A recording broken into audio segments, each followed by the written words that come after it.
بسم الله والصلاة والسلام على رسول الله. مرحبا بكم معي أخواتي من جديد على قناتكم طبخ وحلويات سلمى. اليوم إن شاء الله غادي نشارك معكم صابلي بلي فخوي أو لا صابلي بالفواكه الجافة بتعليكة ديال الكونفيتور والشكلاط بيض بواحد العجين اللي اقتصادية ما فيهاش البيض وما فيهاش الزيت، وأهم حاجة أنه هاد العجين ناجحة كتنجح مع المبتدئات من أول مرة. غير خليكم معايا تبعوا معايا الفيديو بالنصائح ديالو باش تنجح معكم الوصفة. أول حاجة هنا عندنا علبة ديال مارغرين العلب، وعندنا كأس ديال السكر كلاصي. بالنسبة لي أنا غادي نكه العجين ديالي بالفاني بودر او لا فاني غبره. تقدروا انكم تستعملوا ساشيه ديال سكر فاني او لا ساشيه ديال فاني بلاصه من هذا الفاني بودري الا ما عندكمش. عندنا معلقه صغيره تاع الجليكوز، وعندنا فلون واحد صغير ديال درهم ديال الشينوا او لا فلون جابون. بالنسبه لهذا الفلون فيمكن انكم تستغناو عليه وتنكهوا صابلي بالحاجه اللي بغيتو. فحطيت معكم من قبل فيديوهات فيهم العجين ديال صابلي منكهه بمختلف النكهات، فتقدروا ترجعوا الفيديوهات اللي عندي في القناه من قبل، وغادي تلقاو ان شاء الله حتى العجين ديال صابلي ناجحه بالزبده الحيوانيه او لا زبده سونترال او لا بدويه. وغادي تلقاو ان شاء الله في القناه صابلي بالعجين الاقتصادي اللي كتخرج واحد الكميه كثيره، ولكن هذا العجين بالضبط فكنصح بها المبتدئات. الا كنتو ما خدمتوش صابلي من قبل فهاد العجين ناجحه 100%. غير تبعوا معايا النصائح اللي غادي نقول لكم في هذا الفيديو. رجعوا العجين ديالنا في علبه ديال المارغرين، غادي نضيفوا ليها كاس ديال السكر كلاصي غنغربلوه مباشره عليها. غادي نضيفوا تقريبا واحد نصف ملعقه صغيره ديال الفاني غبره اللي يمكن انكم تعوضوها بساشيه ديال الفاني، ولكن كنصحكم بالفاني بودر كيعطي واحد الذوق رائع الصابلي. غنديروا قريصه الملح، وغادي نضيفوا معلقه صغيره ديال الجليكوز. كيعاوننا الجليكوز انه صابلي ما يتهرش لنا في الطياب ويجينا صابلي مقرمش. هنا غادي نضيف واحد ساشيه ديال الفلون كيف ما قلت من قبل. فالفلون بالنسبه للبنات اللي عندهم الفران ما فيهش الفرفره والفران ديال الغاز او لا ديال الغاز، فغادي ينفعكم بزاف الفلون باش تحصلوا على واحد صابلي اللي اللون ديالو موحد. وتقدروا انكم تبدلوا هذا الفلون تخدموا بالفلون ديال الكراميل، حتى هو كيعطي واحد اللون اللي رائع للصابلي. وضروري انه المارغرين ديالنا ما نجيبوهاش من الحانوت ونخدموا بها مباشره، فكتكون رطبه بزاف وكتكون طلقه الزيت ديالها، كتهزينا واحد الكميه كثيره ديال الدقيق وتيجينا صابلي كيتجمع في الفران. فضروري ضروري جدا انه المارغرين قبل ما تخدموا بها تحطوها في الثلاجه حتى كتبرد شويه وكتقبط راسها شويه. وإلا جاب الله جبتوها من الثلاجه بغيتو تخدموا بها ولقيتوها قاصحه بزاف فغير حطوها في القصريه، غير تدفى غير شويه وخدموا بها. المهم انكم ما تخدموش بالمارغرين من الحانوت مباشره، او لا تكون عندكم في المطبخ وشاده الحراره ديال المطبخ وتخدموا بها، غادي تهز لكم واحد الكميه كثيره ديال الدقيق وغادي تخسر لكم الصابلي. كيف ما شفتوا فهنا حاولت انني ما نقطعش بزاف د اللقطات، حاولت انني نسرعهم باش تشوفوا الطريقه ديال العجن. فما كندلكوش كيف ما هو معروف على صابلي راه ما تندلكوش. كنحاولوا اننا نجمعوا غير بالخاطر. وبالنسبه الى عجنتو صابلي بهاد مارغرين ديال العلب وبالضبط لابريري فالمذاق ديالها كتحصلوا على واحد صابلي اللي بنين بحال الا خدمتوه بالزبده سونترال. وهذا هو السبب باش هاد لابريري بالضبط زايده شويه في الثمن على البقيه ديال لي مارك، على ليليا وعلى فيتال وعلى ماكدور، فهي زايده تقريبا بدرهم ونص تقريبا.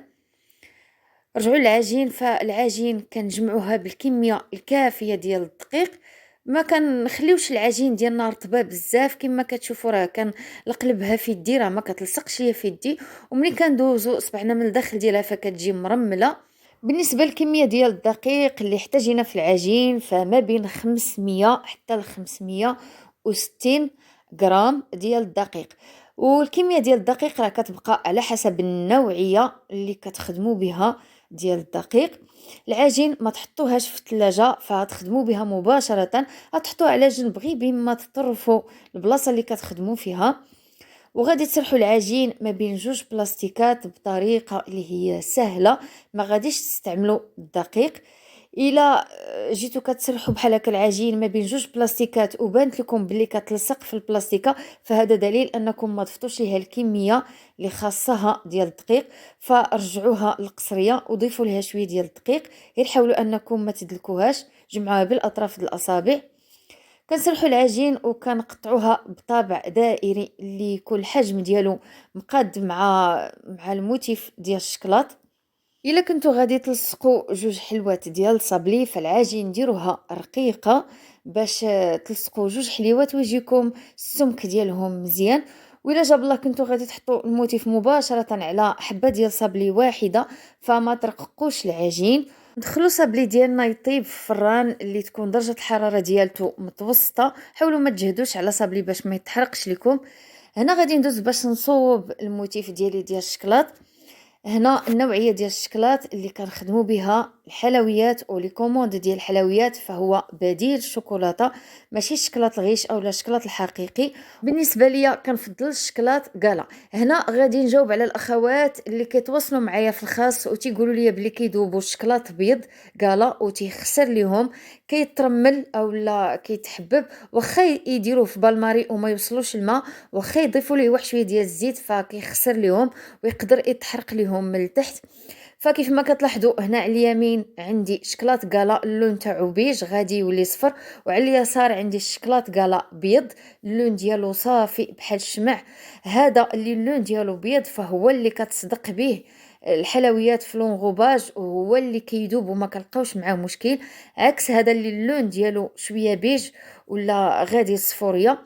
هنا غنقول لكم سبب مناش هاد الشكلاط اللي عندنا على اليمين، فالسبب الوحيد انه وصل لونه ولا بحال هكا انه قديم او لا شريتوه وحليتو العلبه ديالو وخليتوه عندكم في الدار واحد المده اللي هي طويله. الا جاب الله تقديتو الشكلاط وبحال هكا استعملتو منه غير شويه، فحاولوا انه البقيه اللي بقات لكم من الشكلاط دوروا عليها سلوفان وحطوها في الفريغو حتى نهار تبغيو تعاودوا تخدموا الحلوى. هادشي بالنسبه للبنات اللي ما كيستعملوش الشكلاط وما تيخدموش الكوموند ديال الحلويات. هنا كيف ما كتلاحظوا فدوبت الشكلاط كالا البيض في بالماري، وكان نعمر به هاد البلاستيك ديال الشكلاط، وغادي نخليوه حتى يدفى غير واحد شويه، عاد غادي ندخلوه للثلاجه. فبالنسبه ليا كنحط هاد البلاكيت ديال الموتيف اللي كنعمرو بالشكلاط فوق من البلاطو باش كيجيني سهل انني نهزها ونحطها في الثلاجه بلا ما تفسد. بالنسبه للتعليكه ديال الكونفيتور، فحاجتنا في قرعه ديال الكونفيتور ديليسيا الجاري، وحاجتنا في 3 المعالق حتى ل4 ديال السكر كلاصي، وحاجتنا في معلقه كبيره تكون عامره ديال الجلوكوز. تقدروا انكم تعوضوا السكر كلاصي بسكر سنيده، ولكن راه غادي يحتاج لكم واحد الوقت اللي هو طويل باش طيب لكم التعليكه. فانا كنفضل انني نخدم بالسكر كلاصي بلاصه السكر سنيده. كيف ما كتشوفوا فالقرعه ديال الكونفيتور فخويتها في الكاسرونه، فضفت لها 3 ديال المعالق يكونوا عامرين ديال السكر كلاصي، وضفت لها معلقه كبيره ديال الجلوكوز، وغادي نديها الفوق من النار باش يغلى لينا الخليط وطيب لينا التعليكه. غادي نحركو مزيان وغادي نخليو التعليكه ديالنا حتى كطيب، وغادي نضيفوا ليها لاروم اللي بغينا. بالنسبه لي انا هنا فضفت ليها شويه من لاروم ديال البرتقال او لا لاروم ديال الليمون البرتقال. كنخليوها حتى كتدفى شويه عاد كنخدموا بها. هنا راه بديت الخدمه ديال صابلي، كناخذوا دائره ديال صابلي كندهنوها بالتعليكه ديال الكونفيتور، وكنحطوا فوق منها الموتيف ديال الشكلاط اللي كنكونوا خرجناه من الثلاجه، وكنستفوهم في شي بليصه باش نبقاو ناخذوا منهم. وكنزينوا في الاخير بالقطع ديال الفواكه جافه. هنا عندي نصف لوزه كيف ما كيبان لكم، وعندي واحد شويه الكركاع وواحد شويه ديال المشماش او قطعه صغيره ديال المشماش. بالنسبه للتعليكه فما تخدموش بها وهي سخونه، حاولوا انكم تخليوها حتى تفوت شويه الدفا تبرد واحد شويه عاد تخدموا بها باش ما تذوبش لكم هذا الموتيف ديال الشكلاط. وهذا هو الشكل ديال صابلي ديالنا ديال اليوم، كنتمنى انكم تجربوه فسهل جدا والمذاق ديالو راه كيجي رائع. البنات اللي طلبوا مني هذه الوصفه انني نعاودها لهم فالوصفه عاودتها. شكرا لكم والسلام عليكم.